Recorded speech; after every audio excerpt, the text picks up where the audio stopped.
بسم اللہ الرحمن الرحیم۔ شروع اللہ کے بابرکت نام سے جو بڑا مہربان اور نہایت رحم کرنے والا ہے۔ نمرا وائس سٹوریز چینل دیکھنے والوں کو میرا پیار بھرا سلام۔ السلام علیکم ورحمۃ اللہ وبرکاتہ۔ پیارے دوستو، آج میں آپ کے ساتھ ایک ایسا دلچسپ اور حیران کن واقعہ شیئر کرنے والی ہوں جسے سن کر آپ لوگ بھی حیران ہو جائیں گے۔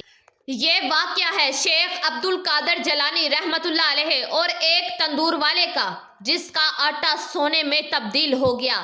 تو میرے پیارے دوستو، یہ واقعہ شیخ عبد القادر جیلانی رحمۃ اللہ نے خود اپنے الفاظوں میں بیان فرمایا ہے، اس لیے میری آپ سے گزارش ہے کہ اس واقعے کو مکمل طور پر سمجھنے کے لیے اس ویڈیو کو اینڈ تک لازمی دیکھیے۔ پیارے دوستو، آپ رحمت اللہ علیہ فرماتے ہیں کہ ایک دفعہ کا ذکر ہے جب میں بغداد شریف میں تھا اور زمانہ طالب علمی میں تعلیم حاصل کر رہا تھا۔ جب میں اپنے گھر کو چھوڑ کر بغداد شریف آیا تھا، جو دینار میری والدہ ماجدہ نے مجھے دیے تھے وہ بھی اب میرے پاس بالکل ختم ہو چکے تھے، جس کی وجہ سے مجھے کافی تنگ دستی اور آزمائش کا سامنا کرنا پڑا تھا اور کئی روز تک تو مجھے کھانے کے لیے کچھ بھی نہ ملا۔ اب ایسا حال تھا کہ آخر کس کے آگے ہاتھ پھیلائیں، اللہ کے سوا کس سے مانگے؟ بھیک تو صرف اللہ تعالیٰ کے در سے ہی ملتی ہے۔ مجھے شرم آتی تھی کہ میں کسی سے کچھ کہوں یا کسی کو یہ بھی کہوں کہ مجھے بھوک لگی ہے یا مجھے کھانے کے لیے کچھ دے دو۔ اگر اس گھرانے سے، جنگل سے کچھ مل جاتا تو یہ تو اللہ تعالیٰ کی جانب سے ہوتا، مگر کسی انسان کے آگے آ کر شرم سے سر جھکانا یہ مجھے منظور نہ تھا، اور قرض تو میں لینا ہی نہیں چاہتا تھا کہ قرض لوں اور کسی کو کہوں کہ مجھے کچھ کھانے کے لیے دے دے۔ مگر کیا کریں، اس ویرانے، اس جنگل میں کچھ بھی نہیں مل رہا تھا۔ حال ایسا تھا کہ آنتوں سے آوازیں آنے لگی اور ایسی حالت تھی کہ شاید دم ہی نکل جاتا، کہ بھوک لگ رہی تھی اور اس جگہ کچھ بھی نہ تھا۔ اللہ تعالیٰ سے دعا مانگی کہ اللہ پاک تو کوئی میرا انتظام کر دے، غیب سے میری مدد کر دے، غیب سے روٹی کا انتظام کر دے۔ ایک دن بھوک کی شدت سے میں دریائے دجلہ کی طرف گیا تاکہ وہاں ساگ یا سبزی کے کچھ پتے کھا سکوں، مگر وہاں مجھ سے پہلے بہت سے فقراء اور درویش وہاں پر موجود ہوتے، اور اگر کوئی چیز ان کو ملتی تو ان سب پر سب کا رش پڑ جاتا۔ میں شہر واپس لوٹ آیا کہ شاید وہاں ہی کوئی چیز تلاش کروں، مگر وہاں بھی کچھ نہ ملا۔ بالآخر میں بھوک سے نڈھال ہو کر مسجد کے ایک کونے میں بیٹھ گیا اور اللہ کا ذکر کرتا رہا۔ شدت بھوک اور پیاس سے میرا سر چکرانے لگا اور آنکھوں کے آگے اندھیرا چھانے لگا کہ میرا اس جگہ سے اٹھنا بھی محال ہو گیا۔ فاقہ اتنا بڑھ گیا کہ جسم میں جان نہ بچی۔ تبھی غائب سے ایک آواز آتی ہے کہ اے عبد القادر، اب آپ برداشت نہیں کر سکو گے، اٹھو اور کسی سے قرض لو اور کسی سے قرض لے کر اپنے لیے روٹی کا انتظام کرو۔ آپ کو یہ بات منظور نہیں تھی کہ آپ کسی سے قرض لیں، لیکن بھوک کی شدت اتنی بڑھ گئی تھی، اتنی زیادہ تھی کہ آپ نے مجبور ہو کر اپنے قدم شہر کی طرف دوبارہ بڑھا دیے۔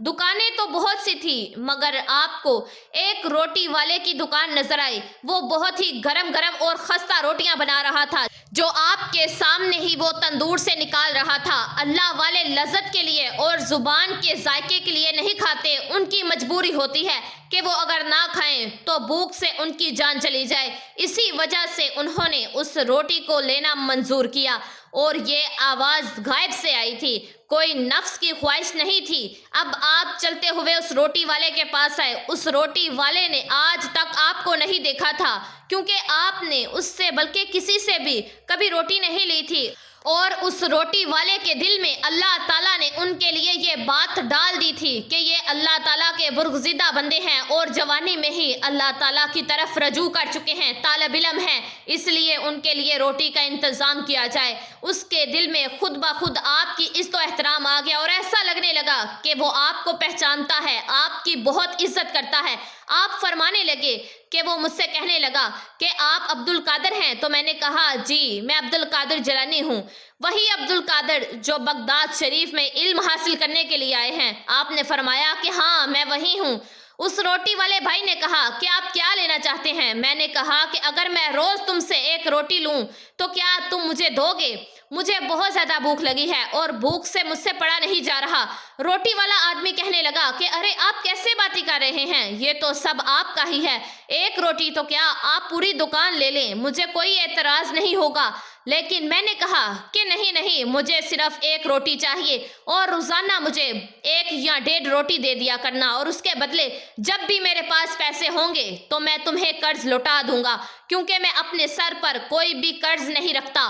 اس روٹی والے نے کہا کہ حضرت مجھے کوئی مسئلہ نہیں، میں نے آپ سے کہہ دیا ہے کہ یہ سب آپ کا ہے، جتنا دل چاہے آپ روٹیاں لے سکتے ہیں۔ لیکن میں نے کہا کہ نہیں، مجھے صرف ایک ہی روٹی چاہیے جس سے میرا پیٹ بھر جائے اور جس کی وجہ سے مجھ سے پڑا جا سکے۔ اس کے بعد میں نے روٹی لی اور واپس جنگل میں آ گیا اور اللہ کا شکر ادا کیا۔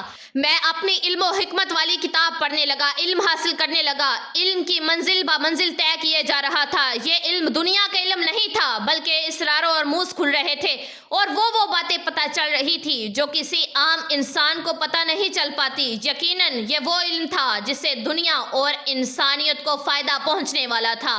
اب یوں ہی دن گزرتے گئے۔ ایک دن اچانک آپ کے دل میں یہ خیال آیا کہ میں تو روز اس روٹی والے سے روٹی لیتا ہوں اور وہ مجھے بڑی محبت اور عقیدت سے روٹی دیتا بھی ہے، میری عزت و احترام بھی کرتا ہے، لیکن کیا یہ بات ٹھیک ہے کہ میں قرض پر قرض لیتا ہی جا رہا ہوں، جبکہ میں نے اس سے یہ وعدہ کیا تھا کہ میں یہ اپنا قرض لوٹا دوں گا، لیکن میرے پاس پیسے نہیں ہیں تو پھر میں کہاں سے اس سے روٹی کے پیسے واپس کروں گا؟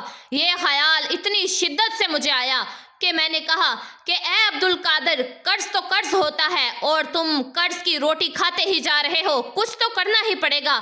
اس روٹی والے کو پیسے تو دینے پڑیں گے، لیکن کوئی صورت نظر نہیں آ رہی تھی۔ آپ کہتے ہیں کہ مجھے اتنی شرم آئی کہ شرم کے مارے میں کافی دن روٹی لینے کے لیے اس کے پاس جاتا ہی نہیں تھا کہ آخر میں کیسے اس سے نظریں ملاؤں گا۔ بہت دن گزر گئے اور میں اس روٹی والے کے پاس روٹی لینے نہیں گیا۔ ایک دن میں یہی سوچ رہا تھا کہ آخر میں اسے قرض کیسے لوٹا پاؤں گا کہ اچانک غائب سے ایک آواز آئی اور کہنے والا کہہ رہا تھا کہ اے عبدالقادر، آپ کی روٹی کا قرض اتارنے کا ذمہ اللہ تعالیٰ نے لیا ہے، آپ اس بات کی فکر کیوں کرتے ہیں؟ آپ کو جانا چاہیے تھا۔ تو آپ نے کہا کہ میں تو یہ سوچ کر ہی شرما گیا کہ قرض کی روٹی میں کیوں کھاؤں، اب میں وہاں نہیں جاؤں گا۔ میں نے یہ فیصلہ کیا ہے کہ اس روٹی والے سے اب روٹی نہیں لوں گا اور اس کے پاس نہیں جاؤں گا۔ فوراً غائب سے آواز آئی کہ اے عبدالقادر، قرض کی ادائیگی کرنے تو تمہیں جانا ہی ہوگا، اللہ تعالیٰ آپ کو بہت چاہتے ہیں، آپ پر کسی کا کوئی قرض نہیں ہے، آپ اس کی فکر نہ کریں، آپ کے قرض کو لوٹانے کی ذمہ داری خود اللہ تعالیٰ نے لی ہے، جو تمام خزانوں کا مالک ہے، جو بادشاہوں کا بھی بادشاہ ہے، آپ کی ذمہ داری تو اس کے ہاتھ میں ہے، آپ کیوں فکر کرتے ہیں، آپ کیوں پریشان ہوتے ہیں؟ آپ نے کہا کہ میں روٹی کا قرض کیسے اتاروں گا؟ غائب سے آواز آئی کہ اے عبدالقادر جیلانی، آپ فلاں جگہ پر جاؤ، جو ہم آپ کو بتا رہے ہیں، بغیر کسی سے بات چیت کیے ہوئے وہاں جو بھی چیز ملے گی وہ اٹھا لینا اور اس سے روٹی والے کا قرض چکتا کر دینا۔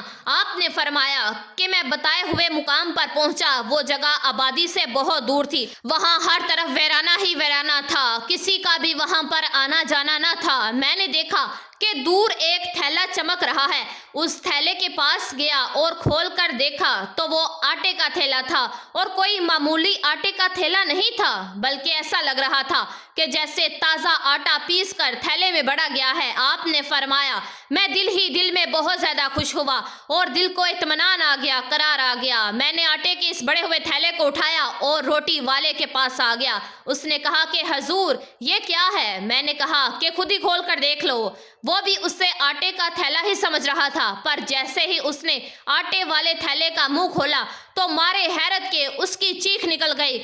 وہ پریشان ہو گیا، کہنے لگا کہ حضور یہ کیا ہے؟ میں نے کہا کہ کیا دیکھا تم نے؟ اس نے کہا کہ حضور یہ آٹے کا تھیلا نہیں ہے بلکہ اس کے اندر تو سونا ہی سونا بھرا ہوا ہے۔ اس نے کہا کہ حضرت اتنی جلدی کرنے کی آخر کیا ضرورت تھی، اور اگر آپ نے دینا ہی تھا تو چاند سکے ہی دے دیتے، روٹیاں اتنی زیادہ بھی نہیں تھی اور کچھ دن تو آپ میرے پاس روٹیاں لینے آئے ہی نہیں تھے، میں آپ کا انتظار کرتا رہا اور جب آپ آئے ہیں تو سونے سے بھرا ہوا تھیلا لے کر آئے ہیں۔ حضرت قرض تو اتنا زیادہ نہیں تھا جتنا آپ نے مجھے لوٹا دیا ہے، آپ فرمانے لگے کہ یہ ہماری طرف سے نہیں، یہ تمہیں اللہ تعالیٰ کی طرف سے انعام ملا ہے۔ اللہ تعالیٰ جس نے ہمارا ذمہ لیا ہوا ہے، اللہ تعالیٰ نے ہی تمہارا یہ قرض لوٹا دیا ہے، اور پھر جس کا قرض اللہ تعالیٰ اتارے تو اس کے پاس تو پھر بے حساب ہی رزق ہوگا۔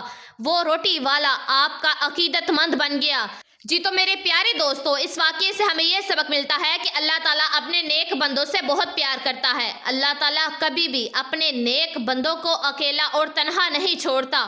اسی لیے ہمیں چاہیے کہ ہم بھی اللہ تعالیٰ کے نیک بندے بنیں اور صرف اللہ سے ہی مانگیں، کیونکہ اللہ تعالیٰ اپنے نیک بندوں کو کبھی تنہا نہیں چھوڑتا اور نہ ہی کبھی بھوکا سونے دیتا ہے۔ اللہ تعالیٰ ہم سب کو اپنے حفظ و ایمان میں رکھے اور ہمیں صرف اسی سے مانگنے کی توفیق عطا کرے، آمین ثم آمین۔ پیارے دوستو، امید کرتی ہوں کہ یہ ویڈیو آپ لوگوں کو ضرور پسند آئے گی۔ اس کو آگے شیئر لازمی کیجئے گا، اور اگر آپ نمرا وائس اسٹوریز چینل پر نئے ہیں تو پلیز چینل کو لازمی سبسکرائب کر دیجئے گا، ویڈیو کو لائک کر دیجئے گا اور بیل آئیکن کے بٹن کو پریس کر دیجئے گا۔ دعاؤں میں ہمیشہ یاد رکھیے گا۔ اللہ حافظ۔